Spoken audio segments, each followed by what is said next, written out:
Olá, Elisandra Rieger aqui para mais uma leitura do capítulo 9 e 10 do livro de Esther. Essa leitura que tem transformado as nossas vidas, que tem nos colocado em outra posição, que tem nos mostrado exatamente que a vida não muda, ela pode ter acontecido há muitos anos atrás, mas nós acabamos enfrentando os mesmos medos, as mesmas dificuldades. E hoje nós vamos falar do capítulo 9, os judeus destroem os seus inimigos. Vamos lá então, versículo 1. Chegou o dia 13 do 12º mês, o mês de Adar, que para nós é o mês de março, né? O dia em que deveria ser cumprida a ordem do rei. Era o dia em que os inimigos dos judeus esperavam dominá-los. Mas o que aconteceu foi o contrário. Os judeus derrotaram os seus inimigos. Em todas as cidades do reino onde havia judeus, eles se reuniram para atacar os que queriam matá-los. Ninguém podia resistir aos seus ataques, pois todos estavam com muito medo deles.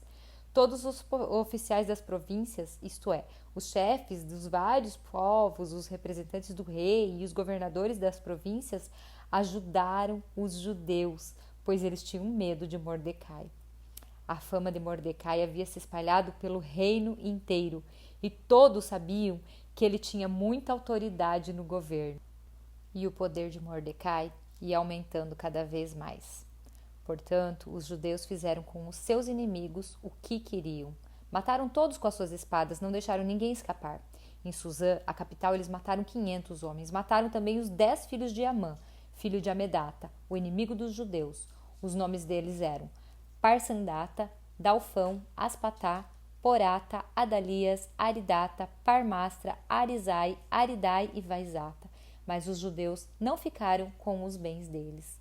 Naquele mesmo dia, o rei foi informado de quantas pessoas haviam sido mortas em Suzã. Então disse a Esther: aqui em Suzã, os judeus mataram 500 homens e também os 10 filhos de Amã.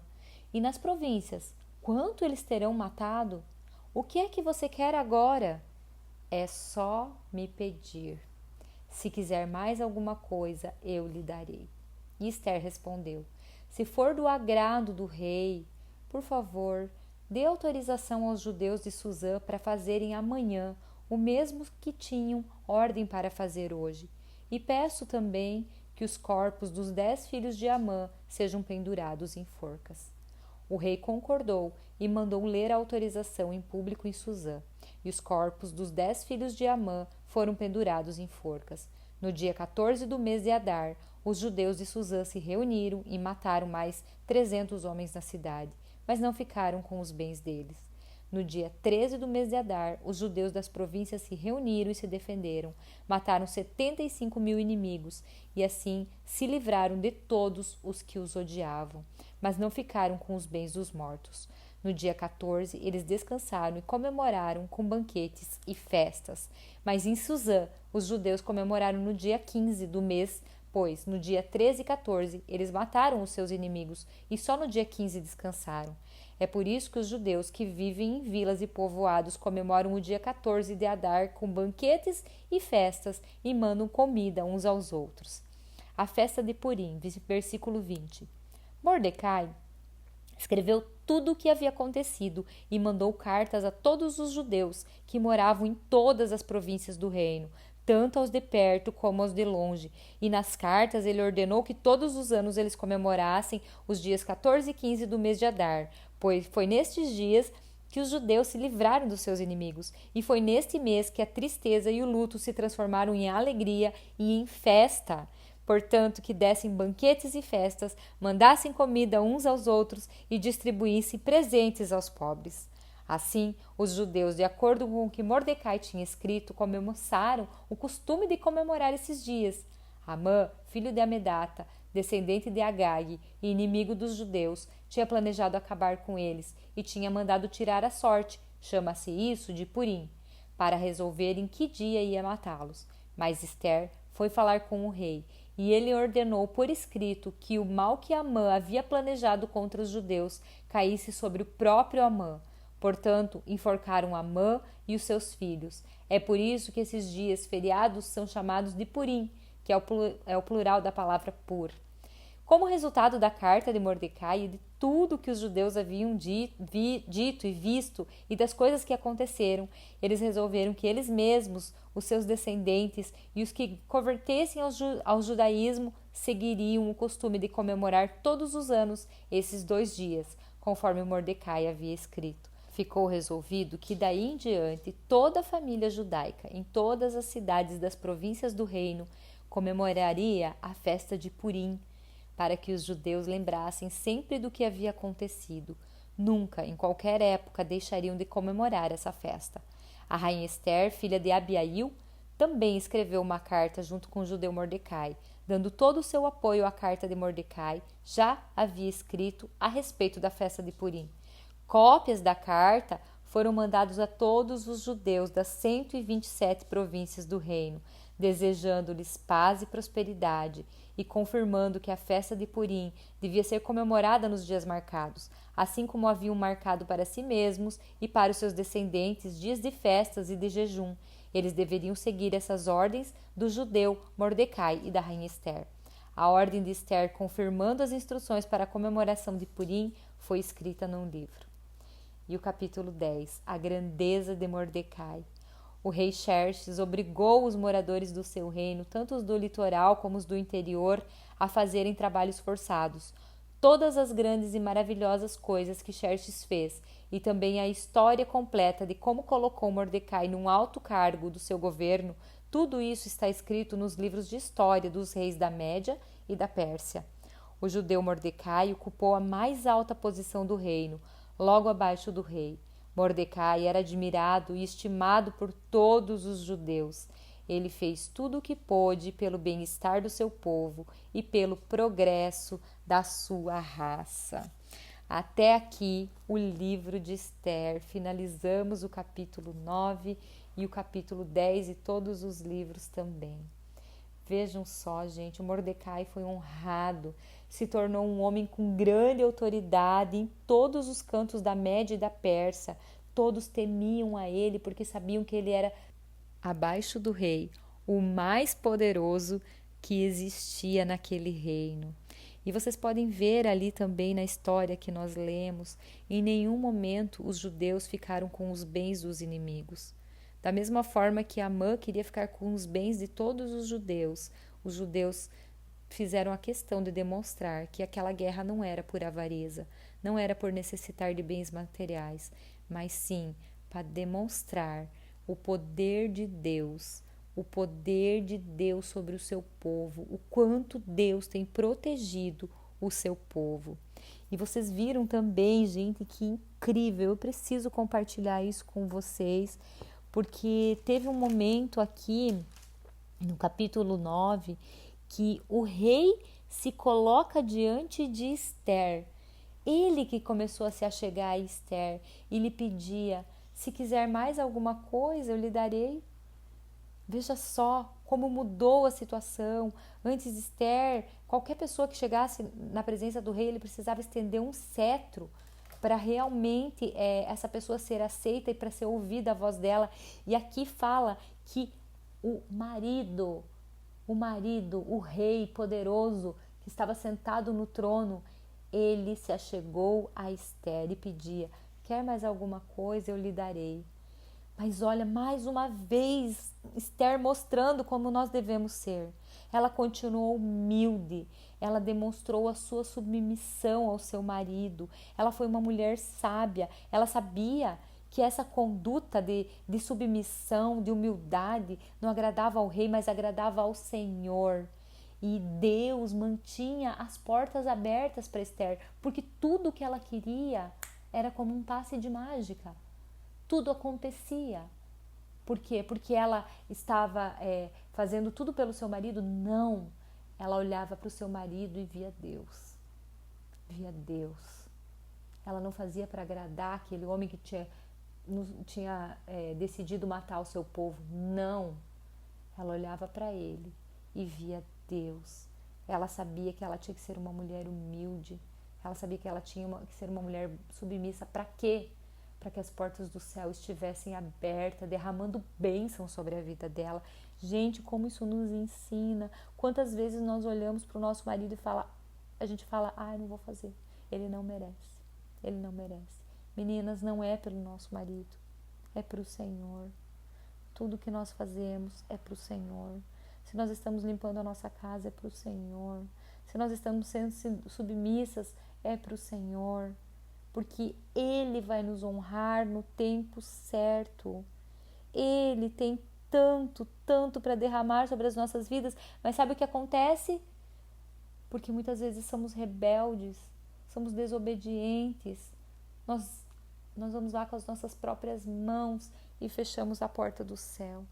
E tudo que era para acontecer demora, porque Deus olha e fala assim para mim, você não está pronta, ainda você não entendeu, quanto tempo você vai demorar para entender, filha? Entenda, filha, não é do seu jeito, é do meu jeito, diz o Senhor, é do meu jeito. Nós precisamos, meninas, olhar para essa história e receber a sabedoria que ela nos dá. E saber que não é pelas pessoas, mas é pelo Senhor. Essa história tem mexido com o coração de muitas aqui nesse grupo. Muitas. Muitas têm me mandado mensagem, muitas têm falado comigo pessoalmente e falado, meu Deus, o que é essa história? A minha vida parece que está passando por isso agora. Sim, a sua vida está passando por isso. Sabe por quê? A Bíblia nos traz histórias vivas, eficazes. Está acontecendo agora, sim. E nós precisamos usar essa arma poderosa que é a palavra para nos defender, para saber que caminho andar. Elisandra, acontecem as coisas, mas eu não sei que caminho eu seguir. Ouça a palavra. Ouça o que ela te diz. Você está sendo submissa, você está sendo humilde, você está tendo um coração aquebrantado, ou você está sendo orgulhosa. Qual a situação que você está vivendo, eu não sei. Mas isso aqui quem está falando é o Senhor. Eu tenho pedido para que Ele me transforme num vaso e que Ele fale através da minha voz. Então recebam, meninas, que nós possamos nos ver como Esther ou como Mordecai, que nós possamos enfrentar esses problemas que parecem que não têm fim, que nós possamos enfrentar o medo, a dificuldade, os problemas que nós temos em casa com o nosso esposo, com o nosso chefe, com o nosso patrão, com nossos filhos, com o inimigo. Meu amor, minha linda, deixe Deus lutar as suas batalhas. E quando nós oramos, Deus nos dá 3 respostas: sim, não e espere. Se a sua resposta for sim, seja sábia para não colocar os pés pelas mãos. Se for não, receba com amor a decisão daquele que tem o melhor para você. Ele sabe o tempo certo, ele sabe o momento do sim, ele sabe o momento de que tudo vai acontecer. Mas você precisa estar pronta. E se a resposta do Senhor for espere, peça sabedoria a Deus. Não fique ansiosa. Não queira ser o seu próprio Deus. Não queira fazer tudo da sua maneira. Ele sabe o que é melhor. Ele vai fazer nesse tempo. Se você estiver cansada, descansa no Senhor. Para de fazer. Apenas ore. Assim como Esther. Chame suas amigas, chame a sua igreja, chame a sua pastora, seu pastor. Apenas ore. Chame um exército para lutar com você. Seja como Esther. Quando o inimigo estiver querendo sentar na sua mesa, como Amã sentou na mesa de Esther, deixe que Deus vai desmascará-lo, não é você. Quando o inimigo zombar de você, quando ele dizer não vai adiantar, você não vai conseguir, lembre que o inimigo construiu a sua própria forca e ele vai ser enforcado na sua própria forca. Confie, minha amada, confie, seja sábia, seja submissa, seja humilde, tenha misericórdia, mas tenha a certeza de que Deus está cuidando de todas as situações. Sabe por quê? Porque você vai ser honrada. Se você não desistir, você vai ser lembrada, assim como a Esther foi lembrada de geração em geração, Inclusive, esse ano, em março, foi comemorada a festa de Purim em Israel, e todos os anos é. E eles celebram a vida da rainha Esther, eles celebram a vida do Mordecai. Por quê? Porque através da vida deles, toda uma geração foi abençoada. Você quer abençoar a sua geração? Você quer abençoar os seus filhos? Você quer ter uma vida abençoada? Você quer ser lembrada? Então não desista. Não desista. Todos os nomes importantes que nós lembramos até hoje foi porque não desistiram. Não desista. Seja aquela pessoa que vai ser lembrada. Amém? Eu vou orar por você. Deus, em nome de Jesus, Senhor, eu só quero te louvar por cada palavra que tu falou ao nosso coração, por cada palavra que tu ministrou ao nosso coração, à nossa mente. Obrigada porque tu nos traz uma metanoia. Obrigada porque tu nos traz uma alegria imensa em saber que nós podemos confiar em ti e que tu está conosco. Eu te louvo, meu Deus, eu te agradeço, meu Deus, porque tu és um Deus que não mente. Tu és um Deus que deixa o inimigo até montar a forca, mas tu és um Deus que enforca o inimigo na sua própria forca. E nós cremos, Deus, no teu agir. Nós cremos que nós seremos honradas, exaltadas no tempo certo, porque a honra vem de ti. Não porque nós queremos ou precisamos disso, Deus, mas porque tu não é homem para que se minta e a tua palavra não é mentirosa. E nós cremos naquilo que tu tem para nós. Recebemos agora, Deus, todas as bênçãos que vêm de ti. Abre a tua mão, minha irmã. Abre a tua mão e recebe do Senhor todas as bênçãos que Ele tem para derramar sobre a sua vida. Sinta agora o Espírito Santo da tua cabeça até a ponta dos teus pés e receba esse arrepio, receba essa presença sobrenatural do Espírito Santo. Eu creio e eu sei que Ele tem muito mais para a sua vida. Isso é apenas o começo. É apenas o começo. Se você está na luta, continue. Não desista. Em nome de Jesus, Pai, nós te louvamos e te agradecemos.